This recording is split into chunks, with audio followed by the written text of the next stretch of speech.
یہاں شیشہ کیفیز نہیں ہے, یہاں کوئی بارز نہیں ہے, بیٹھنے کی جگہ نہیں ہے, کیفیز نہیں ہے. بارز کیوں ہونی چاہیے یہاں پہ ساری دنیا میں, یو اے ای میں, ٹرکی میں, ہر جگہ پہ بارز ہیں, لوگ بیٹھتے ہیں, باتیں کرتے ہیں. شراب کی اجازت بھی تو نہیں دے سکتے. کیوں نہیں دے سکتے؟ یو اے ای نے کیوں دی ہوئی ہے, ترکی نے کیوں دی ہوئی ہے؟ جس نے پینا ہے پیے, جس نے نہیں پینی نہ پیے.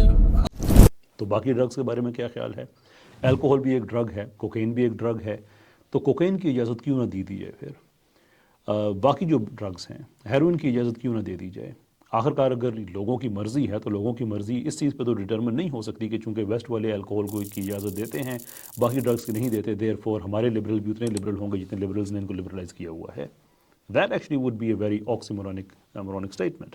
تو آئدر آپ یہ کہیں کہ ساری آزادیاں ہونی چاہیے, کیونکہ آپ یہ نہیں کہہ سکتے کہ ساری آزادیوں کے نام پہ پابندیاں لگا دیں وہی جو ویسٹ نے لگائی ہوئی ہیں, کیونکہ عقل تو ہمارے دانشوروں کی وہیں سے ہی آتی ہے. یا آپ یہ کہیں کہ بھئی یہ پاکستان ایک اسلامی ملک ہے, یہاں پہ اسلامی قوانین ہوں گے, ہم اپنی عقل کے مطابق, that is the whole idea of having a sovereign state, کہ پاکستانی لوگ اپنی عقل کے مطابق کریں.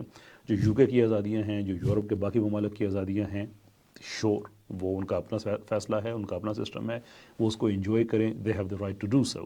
لیکن یہ کہنا کہ ہم احساس کمتری کے میں پاکستانیوں کو اس طرح سے دیکھتے ہیں کہ جو وہ کر رہے ہیں وہ یہ کر رہے ہیں, پاکستان میں تو ایسا نہیں ہونے والا, no matter what you do sir, یہ تو نہیں ہونے والا.